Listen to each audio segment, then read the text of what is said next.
Batman is one of the most iconic superheroes that there are in the world, as is shown by his popularity, which has consistently lasted for over 75 years of comics. And in that time, many people have played the role of Bruce Wayne, from Adam West to the new Ben Affleck Batman. But this video is going to focus on the animated DC movies, video games and TV series that have featured Batman, to give you a list of the 5 best Batman voice actors. Not live action actors, just voice actors. Number 5. Diederik Bader. Diederik Bader has played Batman mainly in the show Batman the Brave and the Bold, along with the tie-in video game. Hiya, Batman! Look! You're starring in a video game! Wanna play? And the movie, although he has a very small role, JLA Adventures Trapped in Time. I'm putting the Batwing on autopilot. It should keep Toyman busy while I help Cyborg.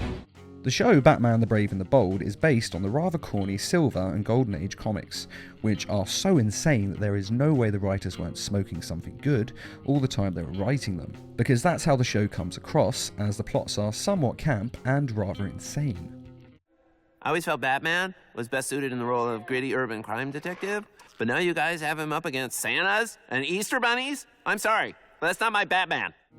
But if you accept that this is a different version of Batman and watch it with an open mind, it's actually a pretty good TV show. It knows it's a corny show, and it embraces it. To be sure, this is a lighter incarnation, but it's certainly no less valid and true to the character's roots as the tortured Avenger crying out for mommy and daddy. And a great part of the show is Diederik Bader's voice. It's incredibly macho and over-the-top serious and intense, and it is perfect for this Batman, as his antics are over-the-top nuts, but he takes them deadly serious. It was my honor to fight by your side, President Lincoln. The show has such scenes as Batman going up against his normal villains and only just overcoming them, and then he will fight Darkseid, who is so powerful even Superman has had trouble with him, and yet Batman defeats him with relative ease. The show is really just one big ego trip on how great Batman is. Everyone here thinks he's the greatest superhero in the universe. 'Cause it's true! But the show works in no small part thanks to Diederik Bader. His voice somehow makes it more believable, or at least you're able to go with it. No matter how bizarre the show's plot is, Batman is a grounded character who is never fazed and takes all seriously and finds a solution to any problem. And if it had been any other voice actor, then this show probably wouldn't have worked. Number 4. Roger Craig Smith. This actor first voiced Batman in the video game prequel Batman Arkham Origins. The other 3 Arkham games feature the voice of Kevin Conroy as Batman, but the Batman Arkham Origins game was developed by WB Montreal instead of Rocksteady Studios, and it was a prequel to the other games. And because of this, WB Montreal decided they wanted a younger voice for Batman, and so they casted Roger Craig Smith in lieu of Kevin Conroy. And after this game was released, when a toy company decided to base a Batman series of films on their toys in order to sell more of those toys, they gave him a call and cast him in the Batman Unlimited series as well. Personally, I think he's better in the Arkham Origins video game, but that may just be because the story and dialogue are better than the Batman Unlimited movies and online series, which are essentially just incredibly long adverts for toys. He is also the voice of Captain America in the TV show Avengers Assemble, and is the current voice of Sonic the Hedgehog, and has been since 2010. And in the Arkham Origins game, his voice comes across as being both a younger Batman, but also a Batman who is seething with rage. It appears the game is over before it even begins. I'm not playing games, Slade. At this point, Batman has only been Batman for 2 years, and he is still very angry and violent. Which makes sense, as the Batman we see in the other Arkham games has been at this for longer, and so has mellowed slightly. Though mellow is a very relative word when talking about Batman. Where's Black Mask? How the hell should I know? I'm going to make you talk. How much pain you endure before that is in your hands. But this actor does a fantastic job, capturing Batman's alpha male status, his endless rage, and his masculinity all at once. It's completely over the top dramatic, but you can go with it, because Batman works so well with the overly dramatic moments. The voice also makes him sound incredibly macho, which is always a good touch for a Batman voice.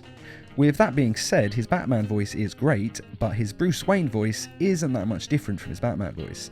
It's a bit lighter, but there are times when it sounds exactly the same, and this actually leads to Bane learning his identity, as he recognises Batman's voice as the same as Bruce Wayne's.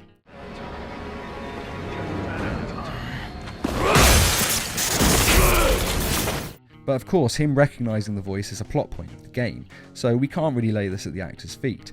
However, when you see him doing the Bruce Wayne voice in the game's DLC, A Cold Cold Heart, it doesn't really sound that much different either. Gotham needs more people like him. Bruce! Hey, I am blown away by your support. it's well deserved. You're going to change the world, Ferris. But apart from that, the actor did an incredible job. Number 3, Troy Baker. Troy Baker is no stranger to voicing DC characters. He has played the Joker in the video game Batman Arkham Origins and the Batman Unlimited series Joker, and has voiced Two-Face in the Arkham City and Arkham Knight video games. But he is also the voice of Batman for both the LEGO Batman games, the straight-to-DVD LEGO Batman movies, and the Telltale Batman game series.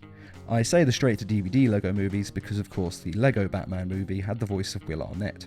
Troy Baker's voice is a softer and more intelligent sounding Batman. He's not trying to drive fear as much into his enemies. The voice is serious, but not too intimidating. At least not in the LEGO Batman series. Bats and rats aren't so different. You're not actually a bat. You'll come to learn emotions are a weakness. Crime fighters can afford to give in to them. In the Batman Telltale series, his voice has a modulator to make it sound warped. Gotham needs a hero. Someone to hunt down people like you. Which is a lot more intimidating, but the LEGO games are aimed at kids, while the Telltale series is more adult in its content. Are you trying to tease me, Bats? Is it working?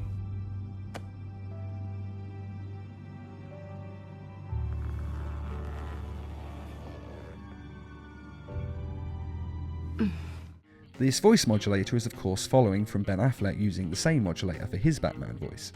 And it's amazing that this hasn't really been used sooner in animation, as it's a great way to give Batman his scary and distinct voice, without the risk of someone recognising the voice of Bruce Wayne. And I do love his voice as Batman. It's commanding but not in an over-the-top dramatic way. Instead he uses his voice to create a clever and more somber Batman that he portrays perfectly. Number 2, Bruce Greenwood.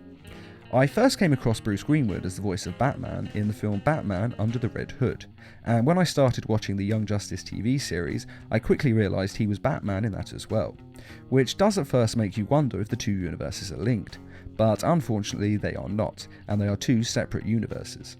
His voice is different to all the others as he talks in a deep and sophisticated voice that is almost a whisper at times. He speaks so quietly and rarely raises his voice, or lets his anger or emotions inflect into his voice. It makes for a very different animated Batman. I sought to protect the team from— Protect us from what? Knowledge that might have saved our lives? You almost died! Enough. It makes people have to listen carefully to hear what he has to say, and that makes a statement in itself, that he is in absolute control of the scene and doesn't need to raise his voice to command those around him. He is confident and expects all his orders to be followed instantly with no questions asked. You and I are gonna— Red Tornado is a member of the Justice League. That makes him a League responsibility. You will leave him to us. And in a way it does seem more true to the comics to give him this intense and brooding voice, and Bruce Greenwood has perfectly captured this version of the Dark Knight, quiet and reflective and yet still deep in his brooding thoughts. And he is also providing the voice of Batman in the upcoming film Gotham by Gaslight. A link to the movie's trailer is in this video's description. Number 1, Kevin Conroy. Kevin Conroy was the voice of Batman in DC's TV show Batman the Animated Series, which was really the first proper animated DC show on TV about superheroes, and it opened the floodgates for the shows that followed. Because of this, Kevin Conroy seems like he is the original voice of Batman. He wasn't actually the first to voice Batman, but he voiced Batman in his first decent rendition of the character. And because of this, myself and many other fans will always think of him as the true voice of Batman, shown by the fact that every time we hear that Batman isn't being voiced by Kevin Conroy, we're a little bit disappointed and wonder why he isn't doing the voice. Kevin Conroy has voiced Batman in countless movies and TV series episodes, and as such he has perfected his portrayal of him, from his youthfully energetic Bruce Wayne voice to his dark brooding old man Bruce Wayne voice in Batman Beyond. He captures the grittiness and intelligence of Batman without sounding too over the top in his macho-ness, and when he does have an overly dramatic line, he somehow manages to say it in a way that doesn't make it seem silly. No matter what he says, you can always take it seriously. Where is he? I got nothing to say to you, Batman. Talk, or I'll crush every bone in your body. Okay. And Kevin Conroy was actually the first actor to use a different voice for both Batman and for Bruce Wayne. Nowadays, this is a standard thing for any actor playing Batman to use a different voice when in and out of the Batsuit, but Kevin Conroy was the first to do this and started the trend. As the actors who played Batman before Kevin Conroy always spoke with the same voice for both Bruce Wayne and for Batman, which does make you wonder how no one ever recognised the voice of the extremely famous and richest man in Gotham. But Kevin Conroy was the first, and it shows how well he understood the character even from the beginning, and it shows how important Kevin Conroy was in moulding the current rendition of Batman that we all know and love. And that is the list of the 5 best Batman voice actors. Do you agree with this list, or are there any other people that you think should have been on this list instead? Be sure to let us know in the comments, and I'd just like to say a quick thank you to those of you who made this video possible by donating to the Needlemass Productions page on Patreon. Patreon is a crowdfunding site that is helping us to bring you more videos each week and to raise funds for adapting comic book stories into short animated films. If you're interested in donating or just want to find out more, a link is in this video's description. And as always, thanks for watching, and feel free to subscribe, share, like, and comment. He's working out of a penthouse in Chinatown. I swear that's all I know. If you're lying, I'll break the other one. The other what?